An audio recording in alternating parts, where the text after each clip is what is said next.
पंचांग के अनुसार गंगा दशहरा का पर्व हर साल ज्येष्ठ शुक्ल पक्ष की दशमी तिथि को मनाया जाता है। इस बार ये 1 जून को है। माना जाता है कि इसी दिन माँ गंगा धरती पर अवतरित हुई, इसलिए इस दिन गंगा जी में स्नान करना बहुत ही फलदायी माना जाता है। हिंदू धर्म में गंगा नदी को सबसे पवित्र नदी माना जाता है।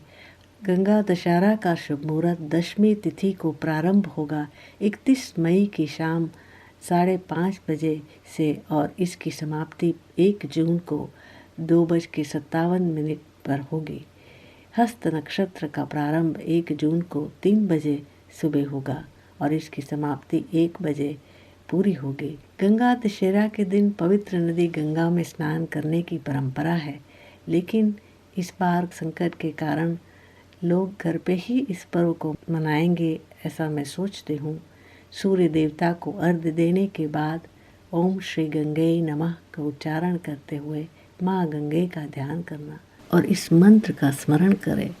रोगम शोकम तापम पापम हर में भगवती कुमति कलापम त्रिभुवन सारे वसुधा हारे त्वमसि गतिर्मम खलु संसारे। माँ गंगा पापनाशिनी माँ गंगा जी की जय। गंगा महात्म्य की कथा इस प्रकार है कि राजा सगर ने बहुत ही बड़ा यज्ञ किया था।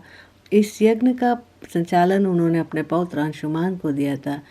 इंद्र ने सगर की ये तपस्या देखी और उन्होंने इस यज्ञ में बाधा डालने के लिए उनका जो यज्ञीय अश्व था उसका अपहरण कर लिया। अंशुमान को जब ये बात पता चली तो वे अपने 60,000 प्रजा लेकर अश्व को खोजने चले गए। सारा भूमंडल उन्होंने खोज लिया, लेकिन उन्हें अश्व कहीं नहीं मिला। और फिर जब उन्होंने अश्व को पाताल लोक में खोजने के लिए पृथ्वी को खोदा, तब उन्होंने देखा कि जो अश्व थे वो घास चर रहे थे भगवान कपिल जी के आश्रम में। और कपिल जी ये वही कपिल हैं जिन्होंने सांख्य शास्त्र के रचना की है।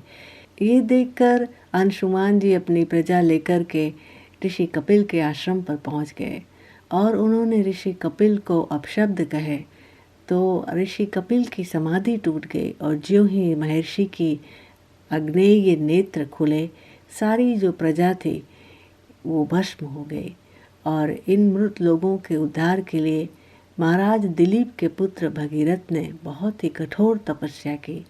भगीरथ की तप से प्रसन्न होकर ब्रह्मा ने उनसे वर मांगने को कहा, तो भगीरथ ने गंगा जी की मांग की।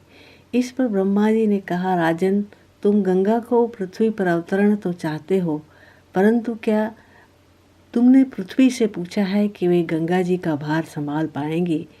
तो मेरा विचार है कि गंगा जी का वेग संभालने के लिए केवल शंकर जी के पास शक्ति है, इसलिए उचित यही होगा कि गंगा जी का भार और वेग संभालने के लिए आप शिव जी का अनुग्रह प्राप्त करें, आप उनकी तपस्या करें।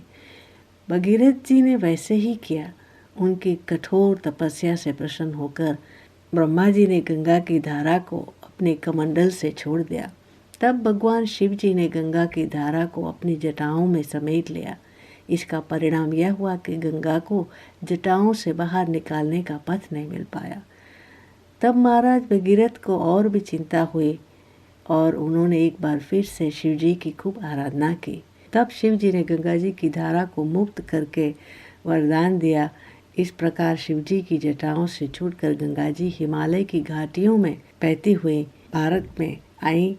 उन्होंने जनमानस को अपने पुण्य से उपकृत किया। युगों युगों तक बहने वाली गंगा माँ की धारा महाराज भगीरथ की कष्टमयी साधना की गाथा कहती है। गंगा प्राणी मात्र को जीवन दान ही नहीं देती हैं, मुक्ति भी देती हैं। इसी कारण माँ गंगा की बहुत ही ज़्यादा महिमा है।